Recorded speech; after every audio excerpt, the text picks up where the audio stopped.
Hello gamers and welcome to another exciting edition of Game Warp. I'm Elwood. I'm Kim.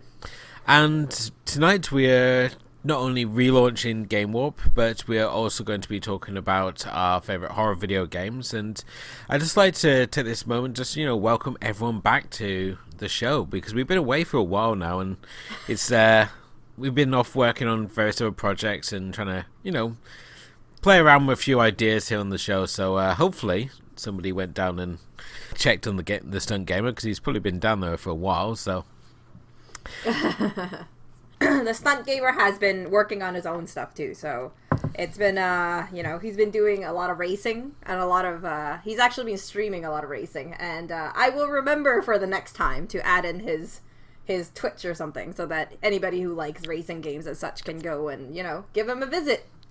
Although he does streams at some really weird times, so I don't know. Going to appease his ego. As I said, we've been away for a little bit of time. We've been obviously, for people obviously follow our projects, we've been obviously doing our movie discussion thing over on Movies and Tea, which you can check out at moviesandteapodcast.wordpress.com. Where we obviously look at director filmographies, and here on Game Warp we're all about video games. We look at the independent and the retro with the occasional glance to the AAA titles, as well as we look at events such as the E3 and those bigger AAA titles that we just can't ignore. But obviously our main focus here is mainly sort of like the independent and the retro side of things. It's one of those areas which is probably the most overlooked, and we obviously like to give a shout out to the independent developers out there, obviously doing just as exciting projects as the AAA guys, and at the same time it's also fun to go back and revisit those fun games from our childhood and discover games that we didn't even know existed back then. So this is probably going to play in very well to tonight's episode, as we're obviously going to be talking about horror video games. And I think horror video games are something that they've got such cross appeal, and even compared to like sports games and like racing games, which have got very sort of like limited appeal, they got their sort of set audience. Whereas horror games, it seems that they draw in like non-gamers, they draw in like hardcore gamers, and I think everyone's got that sort of like nostalgic memory of playing a horror game in sort of like their gaming history. So, I mean, Kim, did you sort of like play a lot of horror games coming up, or is it sort of more recently you sort of played more horror games? Well, I do play a lot of... I do, I guess, I enjoy watching people play horror games more than I enjoy playing horror games. I think I got more into the horror game scene in the last maybe the last 5-6 years, I would say. I used to play more kind of like, I don't know, I guess lighter games in that sense. There were obviously some titles that I didn't know were considered horror, like, on PS4, PS3. Yeah, PS3. I really liked Catherine, which when I was looking up horror games, apparently that's considered a horror game. Things that I didn't really expect, obviously, and there's obviously some bigger titles and stuff like that. While, I'm not too good at it, I did enjoy watching my husband, which is the Stunt Gamer, play Alien Isolation, or, Resident Evil Biohazard. Those are, still considered fairly newer titles. I mean, I guess some of the older titles that we used to, quote, open quotations, around would be play is Dead Space. I watched him play a lot of that. That was really scary too. I would say, horror games have a lot of place. I think I remember the first horror game I played probably was Dino Crisis, and then I don't know if that's considered horror or just action. So I think for the general sort of purpose of tonight, because obviously we're going to be doing a little bit of a draft and showing our favorite horror games, and I think certainly any sort of game which sort of has those jumping moments that has you on edge, so certainly Dino Crisis did that, and it played very much into that survival horror genre. Those would be the sort of games that we'll be looking at. But as we'll probably discover as we go along, horror games aren't just about the games which absolutely terrify the hell out of you. There can also be a lot of fun sort of horror games as well, when we think of things such as like, Poltergeist or Zombies Ate My Neighbors. So it's not just a focus on, what's the most scariest, what's the most goriest games we can sort of dig out here. It's a real bigger genre, much like horror. It's cinema itself and horror literature. It's it's not just limited to the extreme shocks. You also got the fun side as well to it, as we'll obviously talk about as we get into our lists.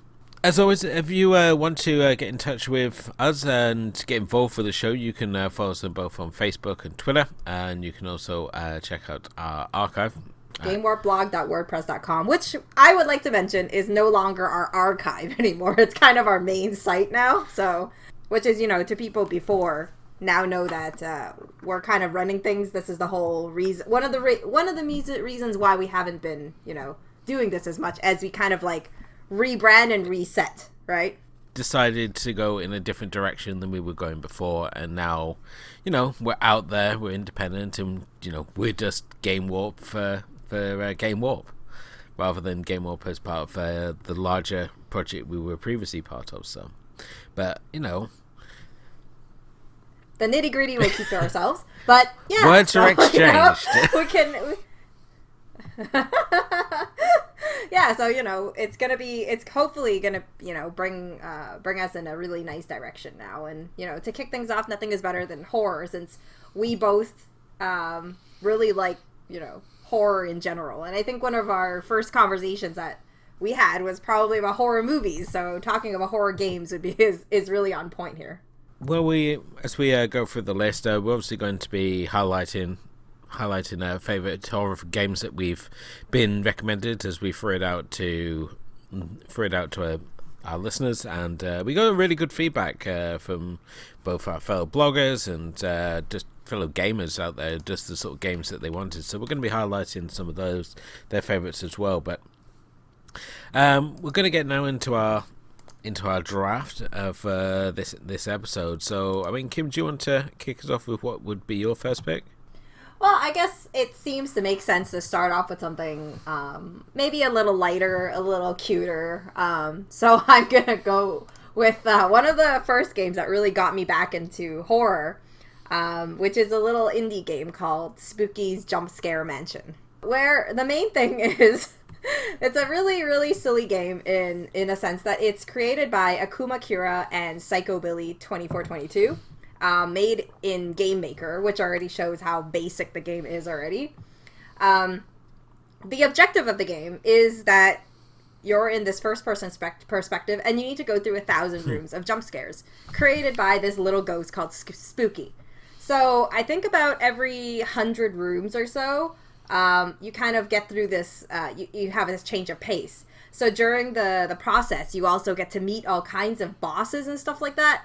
They're not particularly hard to beat, nor are they nor are they like really, intense. But there are some moments which the game really pays a lot of tribute to other games with some of their bosses and stuff. I mean, one of them, for example, is I believe that it's supposed to be Silent Hill. I've never played it before, but I believe it's like it's like reminiscent to Silent Hill, and there's like a classroom, and there's like a girl goes chasing after you and stuff like that.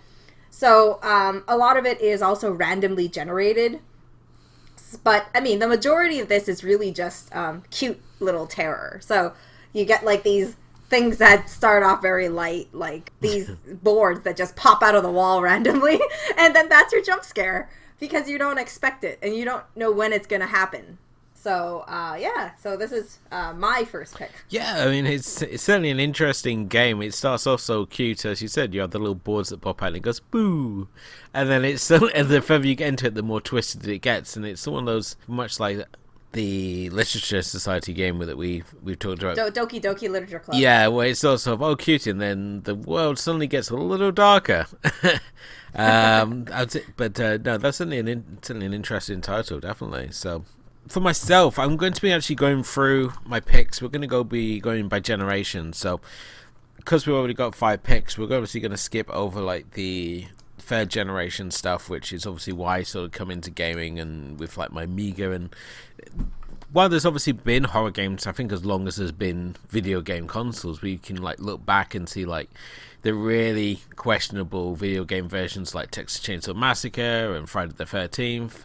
And as we get a little bit further into like the Amiga, and we start getting some really cool sort of games appearing, such as like Alien Breed and Space Gun and It Came from the Desert, and certainly the HR Giga inspired Darkseid, which is one of those old school titles where you basically, if you screw up in like the first 10 minutes of the game, you've just broke your game essentially, and you have to start over. So thankfully, as games went on, they became a little less sadistic in that respect. But I mean, kicking things off, we're talking about the fourth generation games. So this is like the SNES, the Genesis, that era. And for my first pick, I'm going to go with Zombies Ate My Neighbors, which you can get on both either the SNES or the Mega Drive. And basically, you play as one or two characters, as a boy or a girl, and you have to run around the neighborhood finding survivors and defeating zombies and other horror sort of creatures. The whole game is just a real big homage to just horror, and the fact that you have levels based who take their name from like popular horror films. And it's just a really fun game. You bounce on trampolines to cross over fences and use like real homemade weapons like squirt guns and cola to defeat zombies. So yes, it's got all the horror iconography, but at the same time, it's really light and fun. So, and it's also a game where you fight a giant baby. So, you know. But I mean, for the fourth generation, there's so many sort of fun titles, and we saw some like extreme titles, such as like the Splatterhouse film ones, which were just like really fun and gory. And then you had lots of like really fun ones, much like Zombies Ate My Neighbors, where you have things like Decap Attack, where you play this mummy who shoots his head out at people. And we saw like Super Castlevania 4, which I think a lot of people would like go with, or like Musha, which is kind of like a Japanese feudal Japan style version of Castlevania. And there's also like Nosferatu, which is on the SNES as well. So there's lots of those sort of side-scrolling vampire monster sort of punches, but as I said, the one I always come back to is always Zombies Ate My Neighbors, just for like the pure fun value of it. So that will be my first pick. And one of those titles I hope that as we get these sort of like retro game collections, I really hope that it gets a port to like one of the current gen consoles, just because it's so much fun, and one that I think you'd still have a lot of fun with now. So I definitely think that something like that will happen soon, especially since, you know, I believe this one also has like a 2-player mode also. Yes. Which is, you know, very in time with the current trend of having, you know, couch co-op games and such. It is, and I love the couch co-op, mainly because it's so much more fun to abuse someone on the couch beside you rather than like some 10-year-old in the States or wherever. Or even just, you know, the whole idea of, you know, having, you know, the plague of, you know, us recording is internet problems and connection problems, and that's a very real thing when you have like co-op, like just online co-op, even with friends. So the next thing on my list, I'm gonna admit right now that I never finished the game. Okay. But I actually thought this was a really, really nice title that was on there, and that is it's based on a movie, and that's Monster House. It was developed by this company called A2M, Artificial Mind and Movement, here in Montreal, which is now changed brand to Behavior, who is the developers of Dead by Daylight. Okay. So this is Monster House is a third-person shooter survival horror game. It's, you know, just like the movie itself, it's actually, you know, very lighthearted. But it has, you know, that Monster House element. It has a lot of like little, I guess you can call it creepy moments, and it's very you know, very fun to play. I think it was on. I think I played it on Nintendo DS. which was probably why I didn't finish it, because my DS ended up dying. But it was also on PlayStation 2 and GameCube and Game Boy Advance. And yeah, so pretty much it's the same story as the whole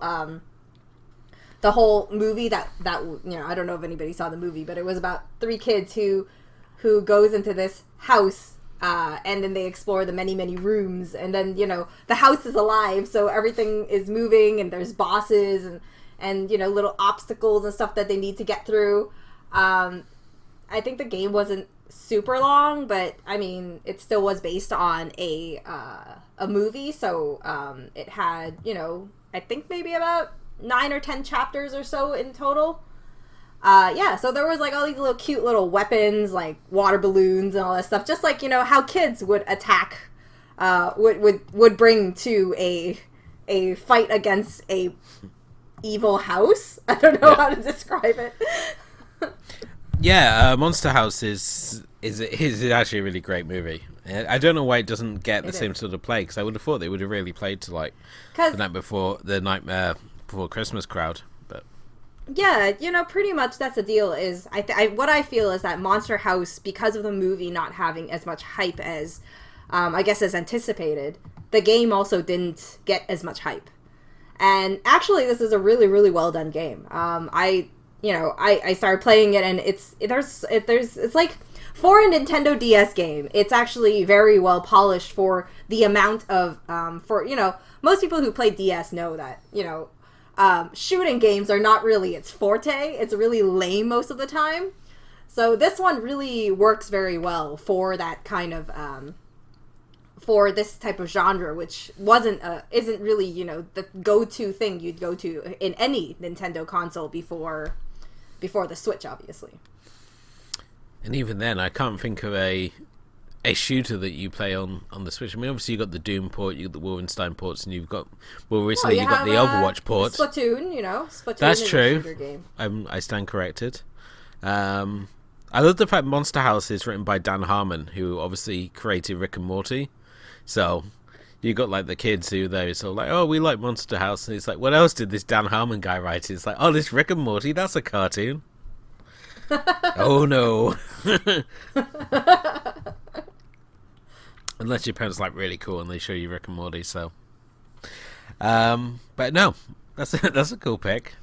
I never played the game. I saw the film. I like the film, but I never actually played the game. So, but with the DS, all the games are really cheap now, and it's worth. The DS is one of those underappreciated consoles, much like the PSP, and that they got these great back catalogs of games, and you can pick them up. I'll pick up both like the console and the games like really, really cheap now. So it's really good to sort of dive into it. I know that I think a couple of years back now I picked up my PSP, and I mean that thing is just so much fun when you're like traveling and stuff, and don't want to risk like having your Switch stolen. So yeah, pretty much. I mean, I for a future thing, is I'm probably gonna charge up my PSP and my other DS that I now have, which and start playing some games and maybe do some reviews on our blog or something like that. Yeah, definitely. I want to get I want to pick up the 3DS just so I can replay like Ocarina of Time and Majora's Mask, because we're sidelining into consoles, but so, like 3DS is one that I've always wanted, just because there's those Phoenix Wright games that was new and got added to it and was never on the DS. So there's so many great titles on 3DS that I really like to play, just not in the 3D function, I guess, because the beauty of it is that you can turn it off. Yeah. So yeah, but I'm still waiting for, I don't know, some really sweet deal to come out for it before I go and hop in and buy one. Yeah. You heard it there, folks. If you've got a Nintendo 3DS that you want to donate to a hard-working gamer, please let us know in the comment section below. Kim will be super appreciative. Yeah, and I'll even pay the shipping fees. So, there you go. Cool.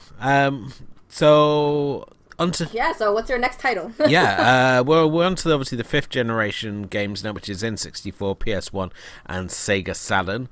It feels so weird to say Sega Saturn because it sort of like came and disappeared. it's like when you talk about the Dreamcast, it just feels like this weird fever dream that, you know, the Sega once had a console after the Mega Drive. I think anything after the Mega Drive feels just like, what happened, Sega? It used to be like on top of the world, like going toe to toe with Nintendo, and then it was sort of like Sega CD, and then Saturn, and then the wonderful Dreamcast. When then it was just the dream was over, and you're just now working for Nintendo. So I mean, fifth generation, here we get the era of the survival horror game really comes to the forefront. So you got, like, as we mentioned already, you got Dino Crisis in there, you've got Silent Hill 1, you've got Clock Tower 2, and Parasite Eve, and Parasite Eve 2, perhaps like a lesser extent. And the game I'm going to go with is probably going to surprise a lot of people, because they're probably going to put the sequel as their pick of this sort of era, but the one I'm going to go with is Resident Evil. And the reason I'm going to choose over Resident Evil 2, which is the one that everyone's going to go to, is just the fact that when I first played Resident Evil, it was like such an immersive experience. You know, you go into this mansion and you're uncovering all these puzzles and like clues and collecting objects. And yes, I mean, the dialogue's ropey as hell, and the character models aren't particularly great now, especially when you compare it to like Silent Hill, which had those wonderful character models, which obviously we don't get with the Resident Evil games. But there's just something about that first Resident Evil game, which the like initial shocks, like the dogs jumping through the windows, the first time you encounter a zombie, or hearing just like classic lines like, "Wow, you were almost a Jill sandwich," when Barry stops Jill from being crushed to death. And the fact that when you play as Leon, when you play as Chris for the first time, you enter that same room and you expect someone to kick down the door and it doesn't, and you just have to sit there and watch him get crushed to death because you took the wrong item. So, but yeah, again, it was such a really fun game. The fact you start in a mansion and you go down in secret labs and you're uncovering this whole sort of zombie conspiracy, and it was just a really fantastic experience, and one that's still fun to play now. You can play like the remaster, and now you can also get the remaster for part 2 as well. But yeah, as I said, there's just a lot of nostalgia attached to Resident Evil 1, so that's why it's going to be my pick for the 5th generation. But so anyways, I just want to take a moment because it was used to be called Biohazard, and that brings up a memory that I actually did play Resident Evil when it came out then. Yeah. In the Biohazard, because when it's a really funny story, and I have no idea how it was because it was so long ago. But like, I remember playing Biohazard, and it was one of those things where my cousin has his like, my uncle would always buy my cousin these new consoles, and that's pretty much most of my gaming is when I was young. And and then I remember them buying this console, and then what happened was his dad also bought him Resident Evil, but he bought him the Japanese version. Right. So we're all a family of Chinese. And we're sitting here trying to decipher what all this Japanese is and trying to solve puzzles. And it was the most craziest experience, but yet so, like, we went nowhere. I can tell you, we went nowhere in the game. Nothing. I just remember dying a lot and that sort of thing, and not really having much progress. But it was a very memorable experience. And there was, for the time, Resident Evil was very creepy. The music and just the atmosphere of the mansion and all that stuff. Because, I mean, back then when this came out, it was, 96? Yeah. 90 something? I mean, we were all like, 8, 9 years old, something like that. So it was definitely an experience, and a very memorable one. And I think that, talking about it now makes me, appreciate gaming a lot. Just the fact that, things like this are memories that kind of like remind you that gaming is really fun in a group, even for single player games and solving puzzles and stuff like that. Oh, definitely so. I mean, with the Resident Evil games, it was so, up until that point, I mean, when we had like horror games, it was also like fast paced. And with Resident Evil, you're walking around a mansion and you're having this story unfold. And it really surprised me, the fact that it took off and connected with so many people. But, there's something about the Resident Evil games that just everybody really connected with, and I think it was one of those first games where it was like genuinely shocking. I was like constantly like jumping out my skin like when something would happen, and the jump scares were just so effective. Like as I said, when those dogs jumped through the window, it was just every time it just got me with that. So it was a lot of fun there, and it's certainly when we look at the feedback we've had. I mean, certainly when it comes to like the fifth generation, a lot of people have a lot of fond memories of the fifth generation, and it goes back to those survival horror games. We've got like DJ Valentine says Silent Hill gave me nightmares for weeks. Those damn ghost children in the school. Can't complain there, DJ. I mean, this is a game where you get to beat knife wielding toddlers in the head with a pipe. We'll come back to Silent Hill a bit later in this, but I mean, yeah, Joe also says the Resident Evil.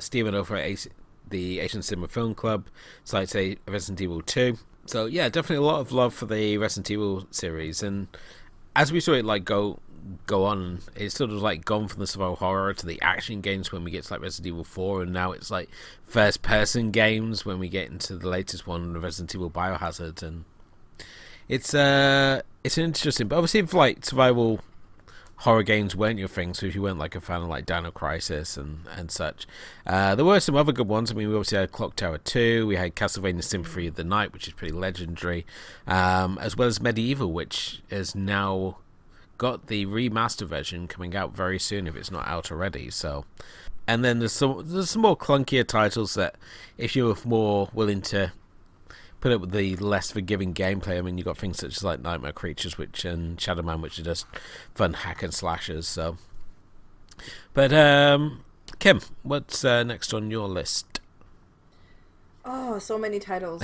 I'm gonna go with a game that a lot of people hate on, I think.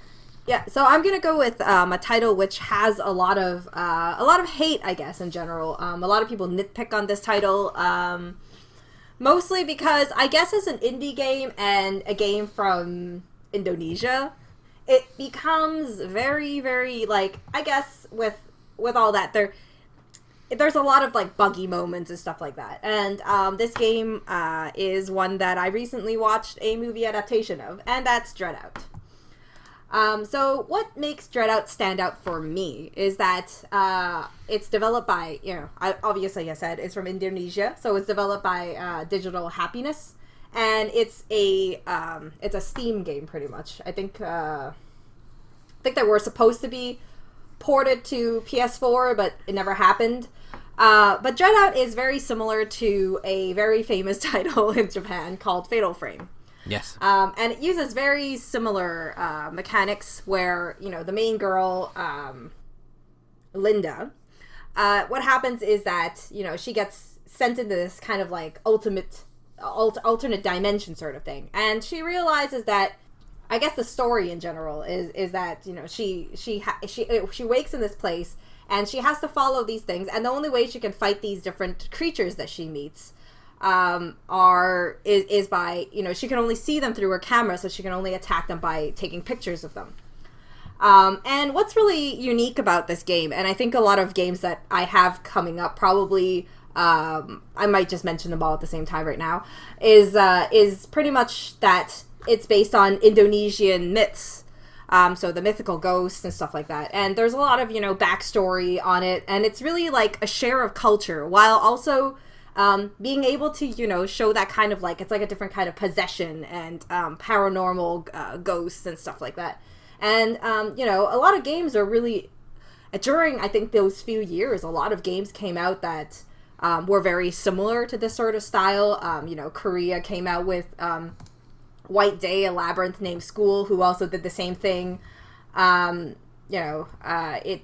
This game was a little bit older. It was 2001 and remade in 2015 by ROI Games, which was originally made by Sonori. It's also the same concept where it uses a lot of Korean ghosts, and in this situation, they're trapped in a school. Where this one also had a lot of buggy parts and stuff like that. There was one part with a janitor, which was very annoying. Yeah, so I mean, other games like that would be, in more recent would be 2016. Taiwan studio Red Candle Games came out with one which is called Detention, which is also, all of these are all survival horror adventure games, and they're set in different times in these in these different countries, obviously, and it shares a lot about the ghosts and their beliefs and their myths and their culture. So, I mean, it's really nice that, gaming, I really think that not only is it very good in that sense where, Detention is a somewhat of a point and click kind of game, using different types of horror gaming and, sharing those different horror stories, I guess, with these ghosts. And, I think that, all these games executed those things really well. There was very creepy moments, White Day was kind of, there was the moment like ghosts would just creep up on you and you wouldn't know the different mechanics of the school and stuff like that. All of them had different issues also. Dreadout was probably a bit more straightforward in that sense. It was more, on rails. But it was still kind of an open world in that sense. So, I think that, survival horror for these, they all had really, really creepy moments. And just because you don't understand, the ghosts that they're using and the culture that they're using, that it becomes even scarier because, you're learning while you're kind of going through this. And the writing for all of these are done pretty well also. With the current sort of world cinema climate, being that people are more open to world cinema than ever, we seeing these sort of more traditional sort of ghost stories from Taiwan and Japan coming across, it's really sort of opened up what a ghost story or a horror story can be, which is always really fun and interesting. So when we get these sort of games of building on what films have been doing for a number of years now, I mean, really since back in 2001, where we still get The Ring and Audition coming across. So when we get these sort of games coming across which are tapping into those same sort of ideas and mythos, it's really always interesting playing it. It gives it that edge because you're not sure what to expect, whereas if we play a Western horror game, you kind of know what a zombie does and what a ghost can do, so you kind of know what to expect. Where with these games it's can be anything at all. It's just that sort of fear of the unknown is really put to a new level there. So yeah, those are really good titles. And if you were looking for something else, I know that there was also one on Norwegian sort of mythos, which is called Through the Woods. I haven't played that one, so I can't say much about it. But I've heard it's fair. I remembered watching the demo being played when it first came out, and when the demo was released, and it looked pretty good. But I'm not sure how the game plays as an entire title, obviously. So moving on. What's your next pick? Okay, so we're now on 6th generation. This is PS2, Xbox, GameCube, and the Dreamcast. Again, another really interesting sort of batch of games that you can find for the consoles here. We've got more survival horror with the likes of Silent Hill 2, and you've also got Fatal Frame 1 and 2 coming out this year. You've got Rule of Rose on the more sort of obscure side. You also got Eternal Darkness for the GameCube, which I almost chose just because of its sanity meter, where basically the more paranoid and scared your character became, the more the game messed with you.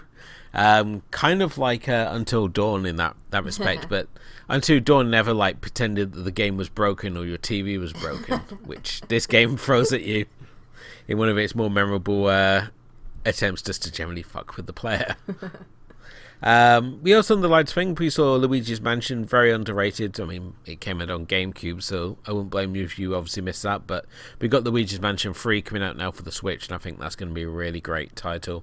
There was obviously Clock Tower 3, and we also saw the feudal Japan style Resident Evil game, Onimusha, making its debut as well.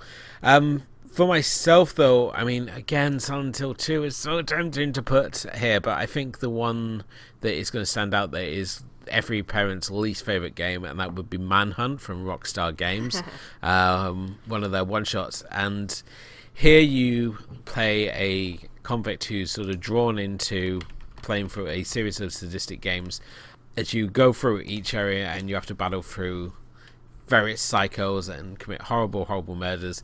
Unsurprisingly, censors and parents alike really didn't like this game, mainly because this is a game where you they felt you were encouraged to commit murders, and certainly it's hard to argue with it when you have the meter where if you held down the action button for the longer you held it down, the more violent the murders you were committing. So very easy to understand why, but at the same time there's a lot of really creative elements in there, as you'd expect from Rockstar Games, and the fact you could put your headset on and you would have the director talking in your ear, so you were essentially having the same experience your character was having, is just, it sort of like added that whole another level to it. But I think, as I said, I'm always going to go back and forth between Manhunt and Silent Hill 2. Silent Hill 2 was such a game changer and really sort of made Silent Hill like go toe to toe with Resident Evil. Was like, this is the title to watch, and it's so deep in the fact the themes it's exploring and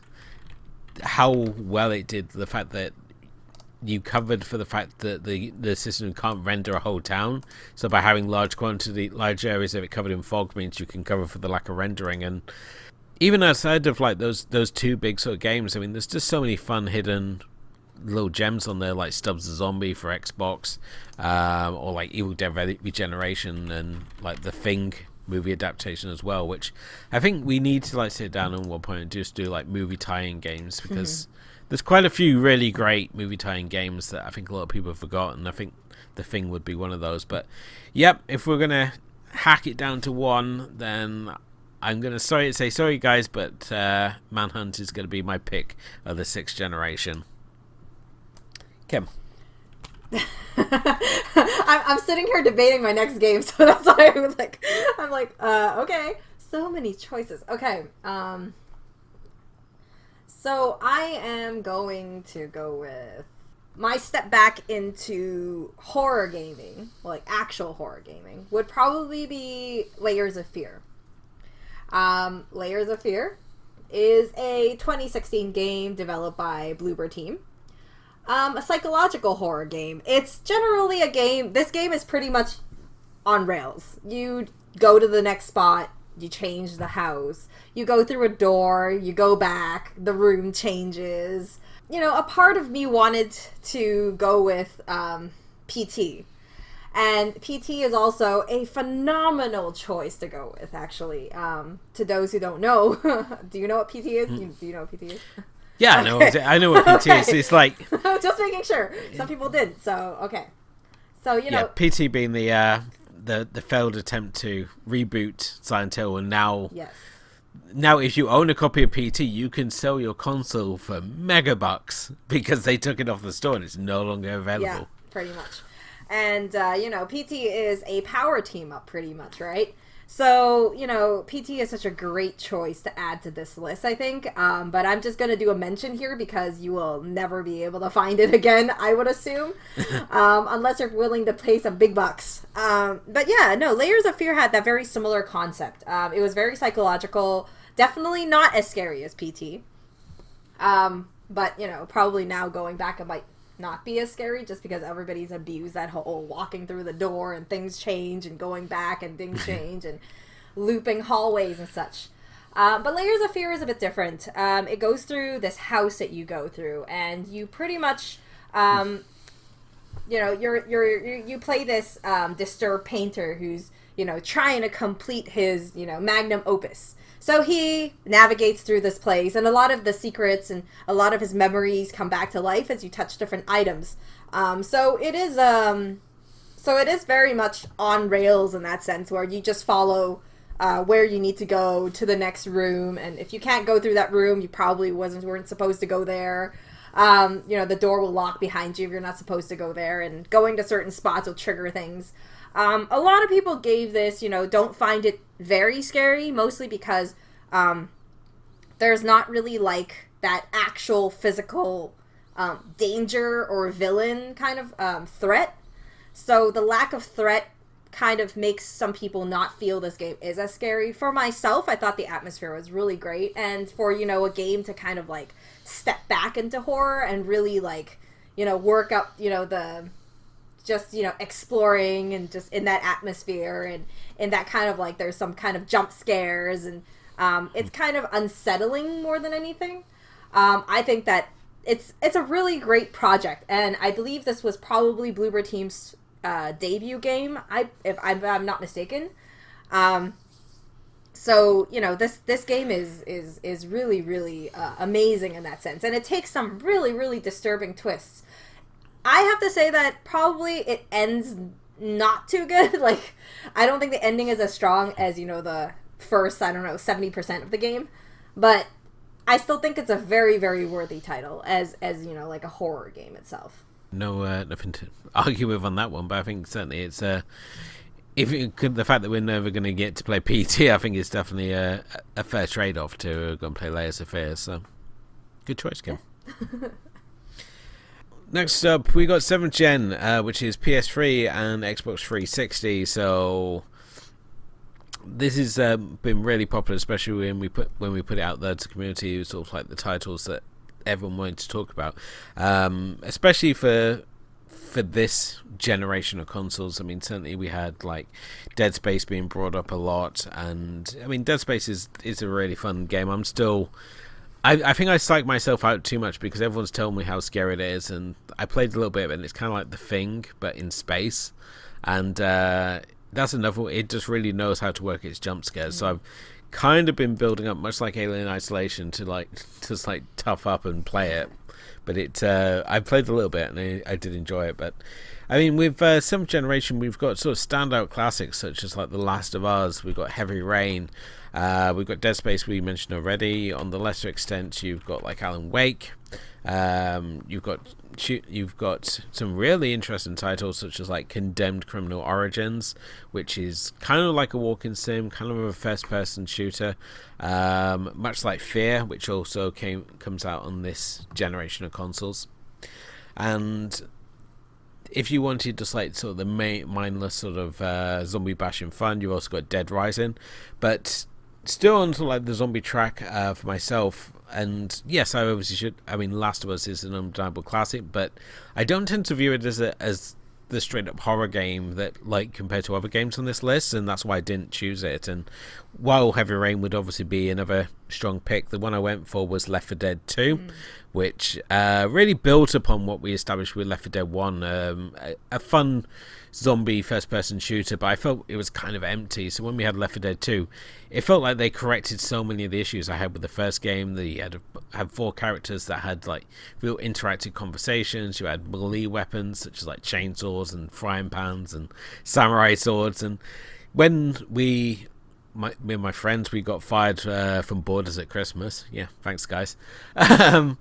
Our whole sort of redundancy period, every evening we would sort of get together over the Xbox and just like play Left 4 Dead, and it was just such a fun time, just like getting together and going out as a group of 4 and just slaying zombies. And the fact that the levels are so mixed up, you've got like the sugar mill, you've got like a funfair level, and you start off in like a building that's on fire, and you sort of bat your way through into like the safe area, and it's just really fun. And seeing how these characters interact with each other, and you can see so many like nods, especially to Romero movies, such as the fact that the finale of the first world takes place in a shopping mall, which is obviously a classic throwback to Dawn of the Dead. So I think Left 4 Dead 2, it's still a really fun game, and it's great the fact it's got cross-platform, that it's now available to play via your Xbox One.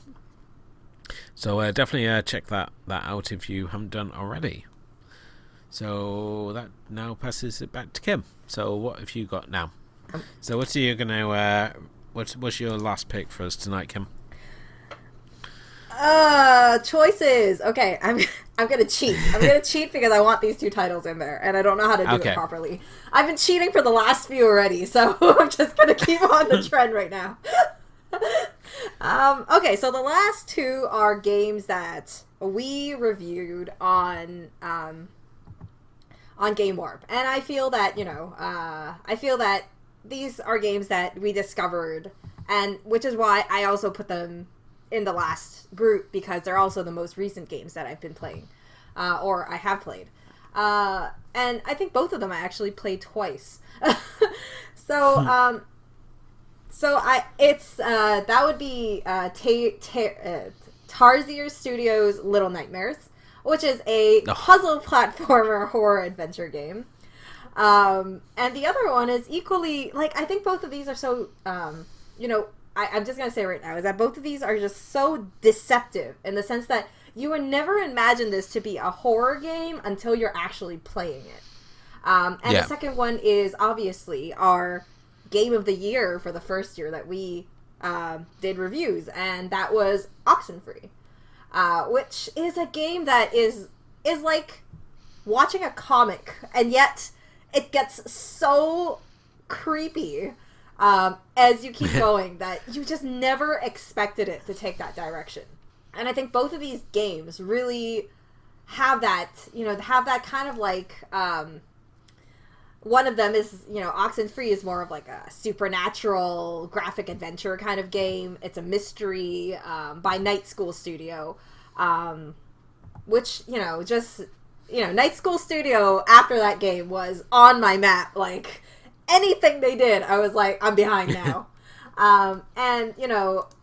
I just really loved it so much. And I don't know. I mean, I don't know how to say it. Like, because I guess I should introduce it one by one.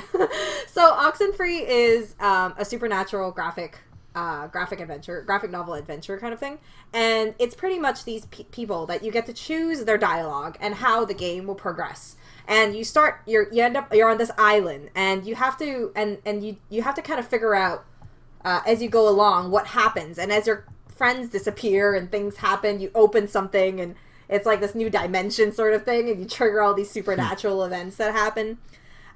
It gets really, really creepy. And there's not really a whole lot of, I guess, adventure in that sense, where your adventure is just wandering around and trying to get off the island. And if you work super hard, you will get off the island.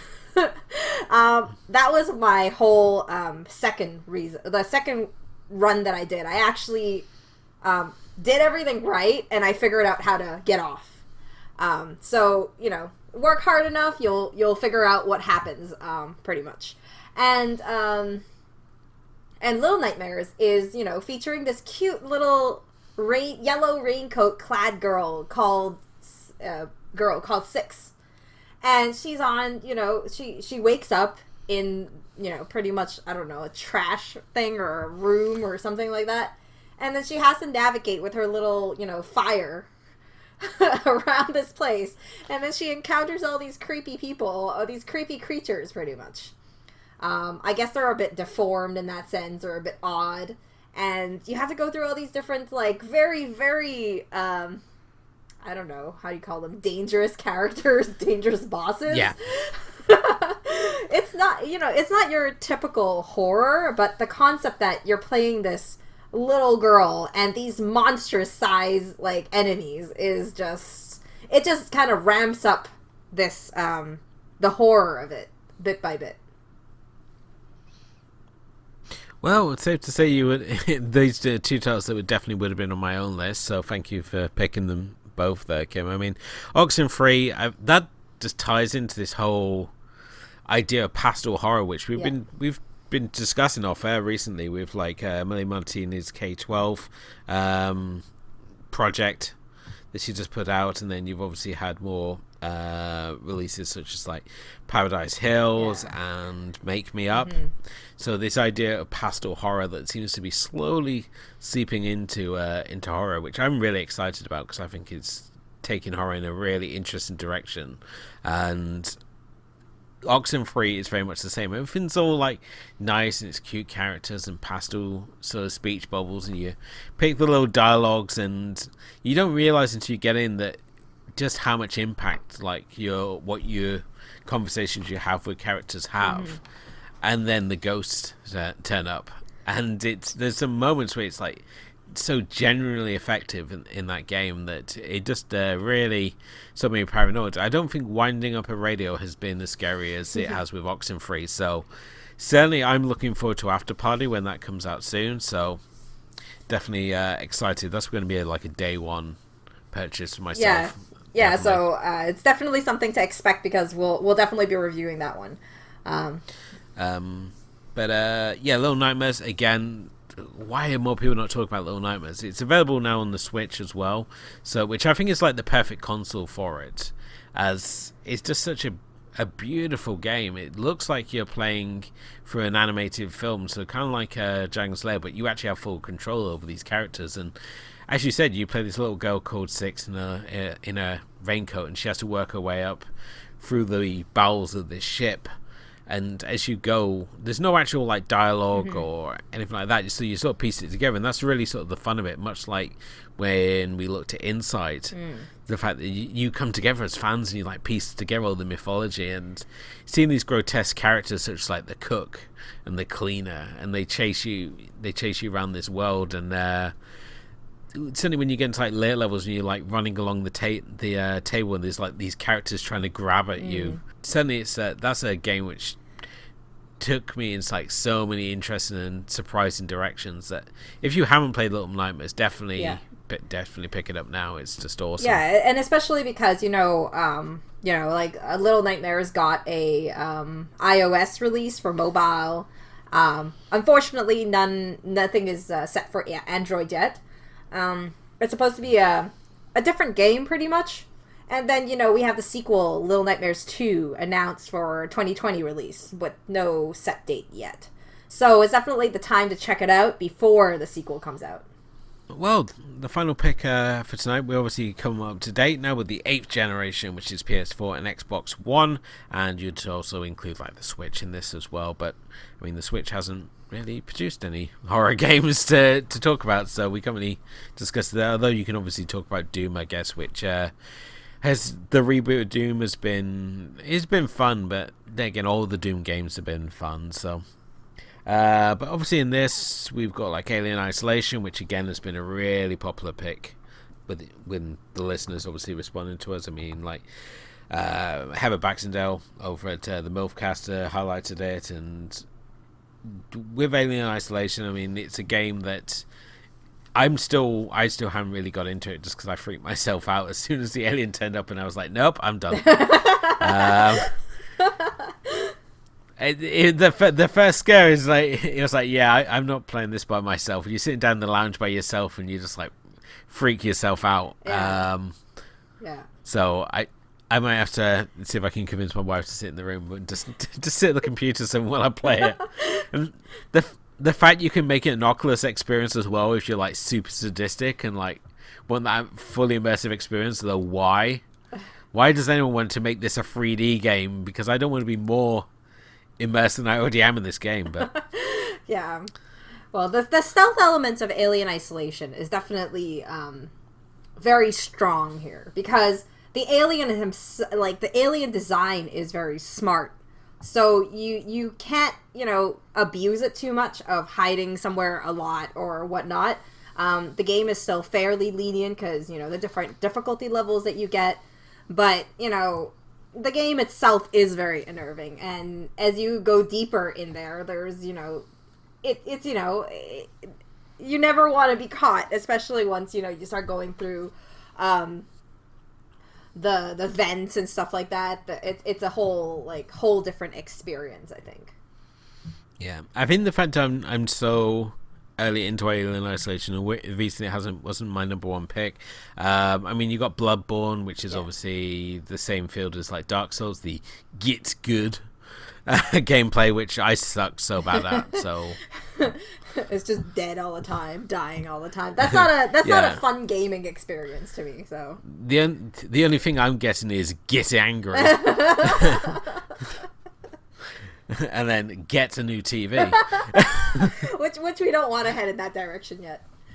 No, but the game which I'm obviously going to pick of this era is Outlast, and. Okay. I mean, it could have gone with Until Dawn, and I mean, certainly the people. I mean, Chris obviously highlighted that, and I think the Stunt Gamers said that he liked that one as well. I mean, he also highlighted Final Station, which I didn't find particularly scary, but apparently he did. So we'll have to speak to him about that later. But yeah, I mean, Nick Rehack over at French Door Sunday, he had the same gameplay experience myself where he played it with his fiance. She was playing it and he was sort of watching it with, between his fingers. And when I was playing it with my wife, and she, as I said, she was like sitting there and telling me like which direction to go. And Oxenfree is so immersive. It's, you can watch it and it's like a playthrough and have the same experience because it's very much like a movie. And the fact that you don't have weapons, the only ability you have is a video camera to see in the dark and the ability to run away with confidence,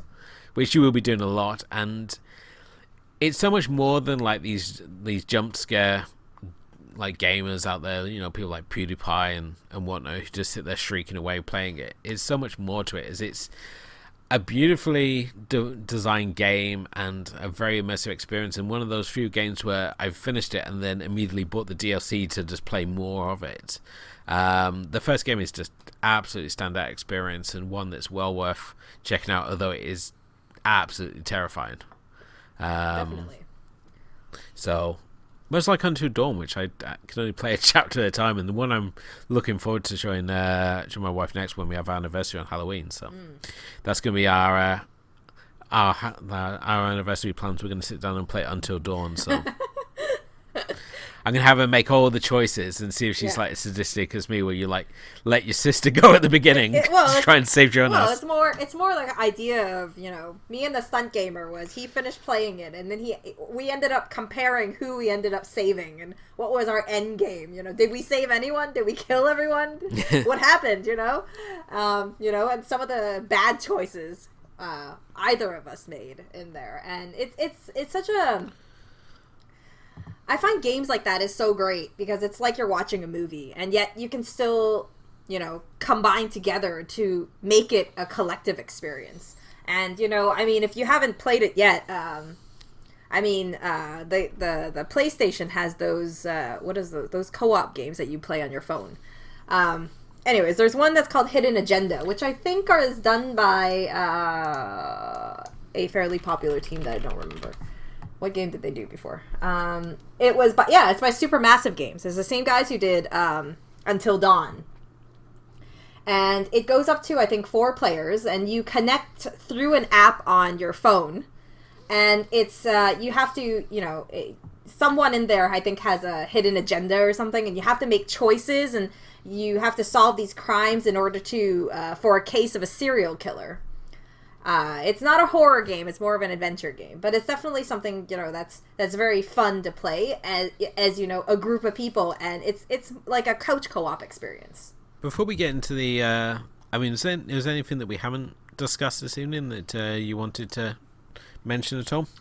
I think I sort of cheated and mentioned most of them as we were going along. Yeah, well, I kind of cheated, so I really already talked about most of them. I mean, the other games on my list that I didn't talk about were that you know I didn't put on my list were Resident Evil 7, Biohazard, Until Dawn we just talked about, Alien Isolation you talked about.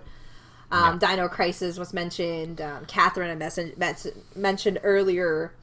There's only one other one that might be kind of like kind of a runner-up in my list was that I kind of struggled with because I didn't finish the game. I think I went up to the last chapter or the last whatever, and I didn't end up finishing it because there was a bug in the game.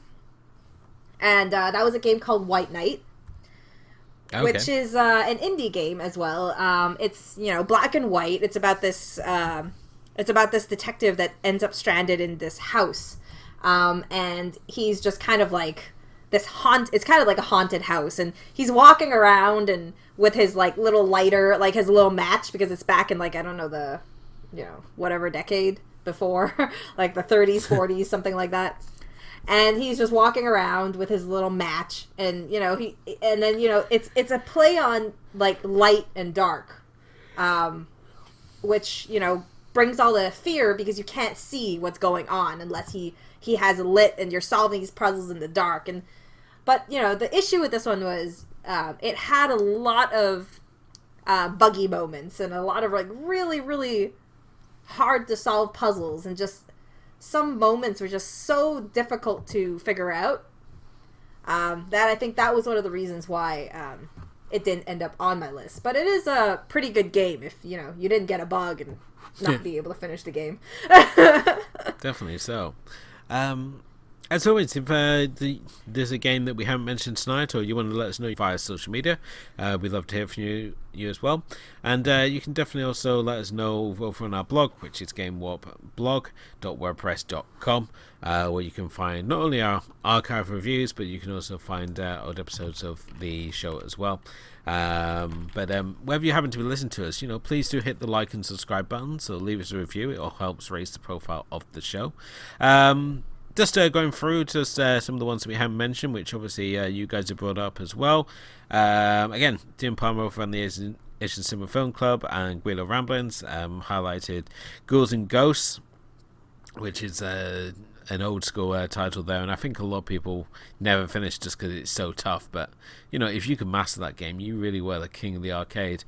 He also highlights Corpse Party, Resident Evil 2, and Silent Hill. A lot of love for Silent Hill and Alien Isolation, definitely on the list as we were going through it, and as we mentioned already with Dead Space as well.